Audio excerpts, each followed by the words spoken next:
Nuestro invitado no se ha dedicado siempre a la política. Por su aspecto, algunos piensan que proviene de Siberia, pero no, solamente viene de Soria, de Covaleda, para ser más exactos, un pueblito de 2.000 habitantes. Y llegó a Madrid como tantos jóvenes, nada más alcanzar la mayoría de edad y con el sueño de ser programador informático, que en aquellos tiempos estaba muy en boga. Mientras terminaba los estudios, probó con la pintura de interiores. Y después de leer un tebeo de Pepe Gotera, dijo, probemos. Pero de esa experiencia pensó que no, que le gustaban más los pinceles que la brocha, y entonces montó una cooperativa de informática que era muy precisa y juntaba allí la participación, la comunicación, la programación y el software libre. Pasó por sus inquietudes sociales por la UJC y por Izquierda Unida, aunque no duró mucho porque eran los tiempos en que en esta organización de izquierdas en Madrid, quien mandaba era gente muy amiga de Florentino Pérez. Algunos hoy siguen en la cárcel. Con Florentino Pérez, por cierto, nuestro invitado también ha tenido una particular relación, porque es uno de los pocos españoles que le ha ganado una querella al constructor, presidente del Real Madrid y multimencionado en los sumarios de la Gürtel. Precisamente porque nuestro invitado es un emprendedor de izquierdas, responsable, con su socio Eduardo Garrido, de la marca 198, y también responsable de que Pablo Iglesias fuera a los debates con apenas un jersey bendecido por un extraño anagrama blanquecino. Ha sido diputado nacional, es secretario de Comunicación de Podemos y ha sido el responsable de las últimas campañas electorales de la formación morada. Está en la política de paso y eso le hace ser una persona de convicciones, que cumple su palabra, al que se le miente solo una vez y que no tiene duda alguna, como el Thomas Shelby de los Peaky Blinders, de que los verdaderos hijos de puta están allá afuera y visten trajes caros. Juanma del Olmo, bienvenido a La Frontera. Muchas gracias. Muchas gracias por dejarte caer por esta humilde casa. Tenía muchas ganas de venir. ¿Se puede ganar, Juanma, a los poderosos? Bueno, esperemos que sí, ¿no? Creo que se ha demostrado en muchas ocasiones que cuando la gente se organiza, cuando la gente comienza a enfadarse, inquieta mucho a los poderosos, ¿no? Y hemos podido verlo en multitud de ocasiones cuando, por ejemplo, los poderosos en este país, los grandes banqueros, desahuciaban y echaban a las familias a sus casas hasta que un día se paró un desahucio. Y después de que se paró un desahucio, se pararon muchos más desahucios. Y hoy uno de los grandes consensos es que hay un rechazo enorme a lo que significan los desahucios en nuestro país. Lo que decíamos antes, el 15M saca a las plazas un montón de gente que dice ya sentirse engañada, y a partir de entonces nada ha sido igual. La impunidad con la que se mostraban, con la que salían a la calle, con la que hacían tantas atrocidades, hoy no es la misma. Si no se pudiese vencer a los poderosos, no se hubiesen tomado tantas molestias en hacer que Podemos desapareciese, en intentar destruir a Podemos, y eso es algo que por desgracia tú sabes muy bien porque lo has sufrido en primera persona. Sin embargo, vemos que unos jueces honrados deciden que sean los bancos quienes paguen los impuestos de las hipotecas, pero después se activa el poder de los poderosos, hay una reunión por el presidente del Supremo y revierten esa situación, y por tanto esa victoria se convierte de inmediato en una derrota. Bueno, hay varias formas de ejercer el poder. Esta es una de las cosas que se cuenta en el libro. Es verdad que tú has podido instalar el significado y has podido generar un sentido común, que es el rechazo a las ejecuciones hipotecarias, a dejar a familias en la calle, pero que por otro carril circula el poder que no se ve, ese poder, esos que a pesar de que todo el mundo pensamos que hay un rechazo a las ejecuciones hipotecarias, que nosotros no queremos pagar los impuestos injustos, se mueven los hilos y al final acaban legislando y sobre todo acaban saltándose bueno, pues por la vía de los hechos cosas que no pertenecen al sentido común. Acabamos de ver un vídeo donde Pedro Sánchez ha dicho una cosa y la contraria. ¿Por qué? Bueno, esto ha sido una de las cosas que nosotros siempre hemos dicho del Partido Socialista, que había que andar con precaución. Es decir, que en campaña dicen una cosa y que luego hacen otra. Yo la recuerdo... Son como el violín, que se agarra con la izquierda y se toca con la derecha. Yo recuerdo cuando él... Hay tan muchos vídeos en las redes sociales donde decía que iba a publicar la lista de amnistiados fiscales y que si no lo hacía Rajoy, el primer día que él estuviese en el gobierno la iba a publicar. O cuando hablaba de quitar ciertos privilegios al rey que luego no se han llevado a cabo, ¿no? O sea, un partido que dice ser republicano, pero que cuando ha habido no que abordar la cuestión de la monarquía o de la república, que ni siquiera se ha llegado a plantear eso. Una cosa como la corrupción, cuando se hablaba de que había posibilidad de que el rey emérito hubiese incurrido en delitos de corrupción, el Partido Socialista miró a otro lado y, a pesar de que lo había dicho en muchísimas ocasiones que era una cosa que le preocupaba, pues bueno, pues no lo hizo. El PSOE ha negado hoy que le haya dicho a Podemos que van a ir a la investidura esperando que les vote la derecha. Bueno, todo el mundo pudo ver cómo durante la campaña, yo ahora recuerdo en la última semana de la campaña que hicimos un trend topic en Twitter, donde señalamos durante toda la semana que votar a Unidas Podemos, el voto a Unidas Podemos, valía doble. ¿Y por qué valía doble? Porque en unas elecciones donde lo que se veía en el ambiente y lo que determinó mucho voto era el miedo a Vox, el miedo a que llegase la ultraderecha, había que frenar a la ultraderecha. Y entonces el voto, nosotros decíamos que a Unidos Podemos valía doble porque servía para frenar a la ultraderecha, pero también servía para alejar a Pedro Sánchez, para alejar al Partido Socialista de su pacto con Ciudadanos. Y hasta en 2 ocasiones, Irene Montero, en un debate en La Sexta Noche, le pidió a la ministra de Hacienda que dijese claramente a los votantes si iban a buscar un acuerdo con Ciudadanos. Y fue después Pablo Iglesias en el debate con Pedro Sánchez y con Casado y Rivera, donde también le interpeló directamente y le dijo: Pedro, decidle claramente a los votantes si vais a buscar un acuerdo con Ciudadanos. Y Ábalos y el propio Pedro Sánchez están hablando de que les levanten el cordón sanitario y que se abstengan en la investidura. Si eso no es buscar un acuerdo, que venga Dios y lo vea. Cuando la moción de censura, Pedro Sánchez entendió que Podemos asumir algunas responsabilidades y se planteó que quizá podía participar para lograr que Radio Televisión Española fuera un ente realmente objetivo y plural. Sin embargo, aquello no pudo llegar a buen puerto y Pedro Sánchez le echaba la culpa a su propio partido, ¿no? Decía: mi propio partido pues, no me obedece, incluso pues, ha habido 2 diputados del PSOE que no han querido votar este acuerdo. Pero ahora parece que es Pedro Sánchez directamente el que miente. Bueno, vamos a ver cómo sale todo finalmente. O sea, también es verdad que estamos en mitad de una investidura, en la conformación de un gobierno y todo el mundo está explorando las posibilidades. Vamos a ver finalmente dónde acaba la posición de Pedro Sánchez, porque parece ser que Rivera no está muy dispuesto a entrar en el juego que le ofrece. Tengo la sensación de que al final, pues la parte que tiene que ver con lo que gritaba ese sentido común de con Rivera no en la noche de Ferraz, se tiene que terminar imponiendo, pero porque los ciudadanos han votado eso. O sea, hay una de las cosas que nosotros hemos insistido tanto y hemos insistido tanto hasta llegar a casi a ser pesados, ¿no? De insistir con lo de que con Rivera no. Porque es que con Rivera, ¿a qué se puede llegar? Se puede llegar y ya sabemos hasta cuáles son los límites de aquello. Aquel acuerdo que hicieron en 2016, aquel acuerdo de investidura, donde parece ser que incluso Pedro Sánchez había prometido a Rivera ser vicepresidente y un acuerdo económico de una serie de puntos que eran claramente insuficientes. Hasta allí llegaba ese acuerdo. Esperamos que los mismos errores de 2016 pues no se vuelvan a cometer.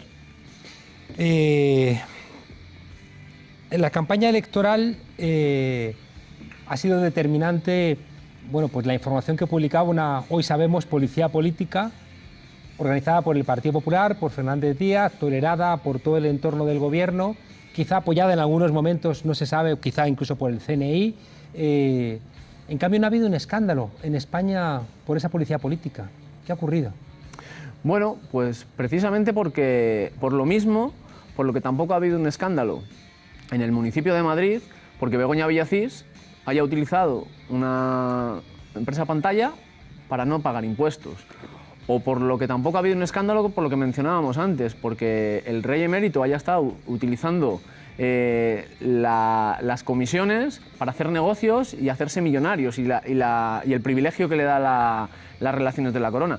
Por muchas cosas, es decir, por las mismas razones por las que durante muchos meses se estuvo pensando y se decía que a Podemos lo había financiado Venezuela. ¿Por qué? Porque lo que no aparece en los medios de comunicación, de eso no se entera la gente. Y porque no quieren que aparezcan los medios de comunicación, finalmente no se termina instalando como una de las preocupaciones. Y la policía política y las cloacas del Estado ha sido un asunto por el que se han puesto muchos medios de comunicación y muchos influenciadores de perfil. Y no han querido darle la dimensión que tiene para nuestra democracia. porque no va de que a Podemos le hayan utilizado la policía política, va de que nuestro sistema democrático está claramente amenazado porque está utilizando unas prácticas mafiosas para, bueno, pues revertir decisiones que han tomado soberanamente los ciudadanos en las elecciones. A mí me llama poderosamente la atención cómo Rivera, que parecía que era el elefante blanco que iba a salvar nuestra democracia, en apenas 3 días lo han echado al fango, ¿no? Y los mismos medios que lo aclamaban ahora lo están abofeteando, haciendo cosas similares a las que hicieron en su momento con Pablo Iglesias, ¿no?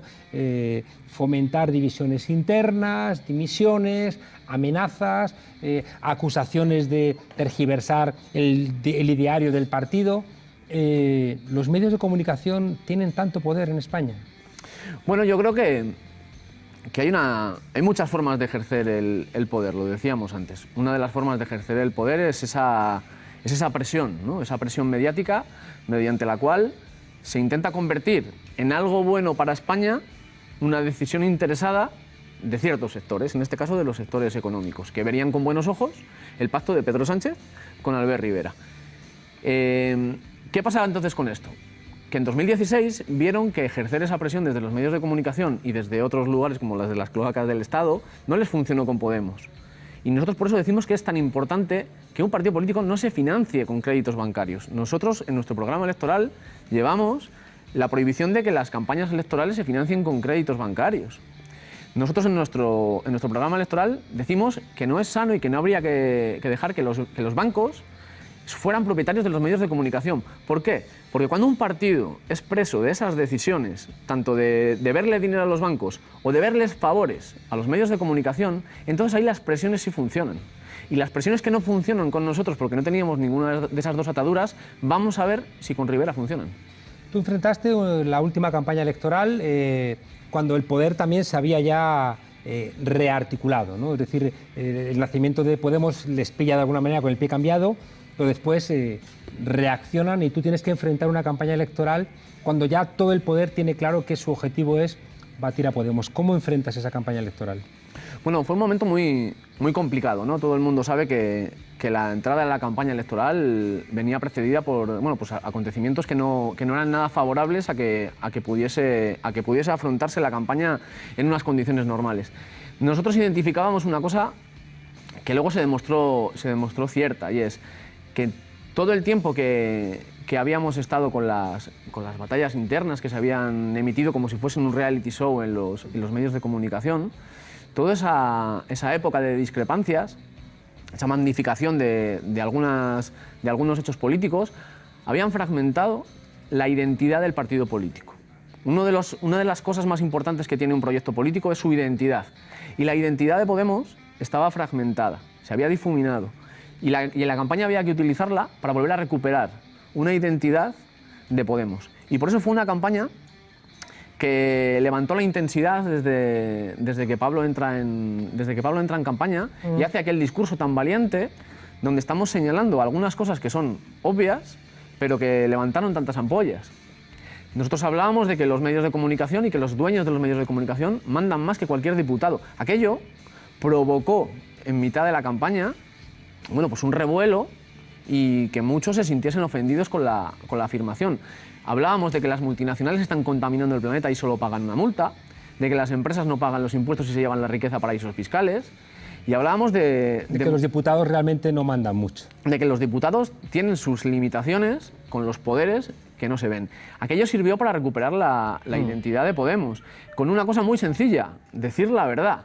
Y era algo que era necesario hacer y que en la campaña creo que lo conseguimos, recuperar una identidad política para Podemos. Tú en este libro, en La política por otros medios, desarrollas un suceso que generó muchas críticas y mucha incomprensión, que era el tramabús. Incluso gente dentro del partido como Íñigo Errejón lo criticó duramente porque no lo veía. Mientras que para otros el tramabús era la primera vez que en España se señalaba a los responsables de la crisis y a los responsables del poder y, por tanto, del vaciamiento de nuestra democracia. Bueno, es una campaña que yo recuerdo con cierto cariño. Es verdad que, no recuerdo el momento concreto en que a Íñigo no le gustara, pero yo creo que cuando aquello se convirtió en un hito mediático, Creo que al final, la última semana, cuando se convirtió en un hito mediático, terminó subiéndose al Tramabús. El Tramabús creo que era una imagen, es una imagen. Y en este libro hablamos de las imágenes y del poder de las imágenes. Igual que las emociones, o sea, igual que las ideas políticas hay que convertirlas en emociones para que sean efectivas, en comunicación política, las ideas políticas hay que convertirlas también en imágenes. Porque es un mecanismo que opera y que permite explicar abstracciones teóricas de una forma muy sencilla. Y sobre todo también nos permite, por su formato, la capacidad del recuerdo. El convertir los discursos en imágenes es fundamental. Y lo vemos cuando nos acordamos de la crisis de Bankia, que nos acordamos de Rodrigo Rato con la campanita, de los papeles de Bárcenas o de la peineta de Bárcenas para hablar de la caja del Partido Popular, o de la guerra de Irak, que nos acordamos de la foto de las Azores. Si no fuesen tan importantes las imágenes para hacer política, Mariano Rajoy no montó la que montó para intentar evitar la fotografía declarando en aquel banquillo. Claro. Oye, nos hemos comido el tiempo. Contéstame en 30 segundos porque nos van a matar desde realización. WhatsApp entró en las elecciones en España. ¿Qué pasó ahí? Bueno, creo que vimos los límites de muchas cosas que van a suceder a partir de ahora. Y es que las multinacionales van a decidir y van muy por delante a veces de la jurisprudencia y de la política. Y vimos la intervención de una multinacional que discriminó a un partido político. ¿Por qué? Porque cuando tú tomas una decisión tan importante como quitarle uno de sus medios de comunicación a un partido político, tienes que tener en cuenta cómo va a afectar eso a las elecciones. Y en este caso afectó. Y fue de una manera discriminatoria, porque cuando muchos partidos políticos estábamos haciendo lo mismo, solamente se cerró el WhatsApp de Podemos. Ya. Nos hemos comido el tiempo. Quería haberte preguntado sobre si eres optimista de la lucha contra estos gigantes, si las redes sociales van a ser libres, y quería preguntarte que cómo es eso que le ganaste una querella a Florentino Pérez. Bueno, pues es una de las cosas que más orgulloso estoy porque fue duro, ¿eh? O sea, nosotros decidimos hacer una camiseta de fantasía que no estaba basada en ninguna copia ni en nada que existiese previamente, y era una camiseta del Real Madrid en la época republicana, para mucha gente que estaba pidiéndola. Y parece ser que al Real Madrid se enfadaron con aquello y nos pusieron una demanda y tuvimos que estar en los juicios unos cuantos meses, pero al final le ganamos. Juanma del Olmo, el hombre que ganó a Florentino Pérez una querella, el hombre que revirtió como responsable de campaña todas esas promesas de que Podemos iba a quedar en 20 diputados, y sobre todo una persona que nos ha contado en este libro, La política por otros medios, cómo es eso de poder ganar a los gigantes en la etapa política del Big Data, de los algoritmos y del WhatsApp. Muchísimas gracias por acompañarnos en La Frontera. Perdonad por arrastraros unos minutos más, y la semana que viene, no, mañana nos vemos todavía para despedirnos de esta temporada. Gracias por estar aquí, desobedientes. Gracias.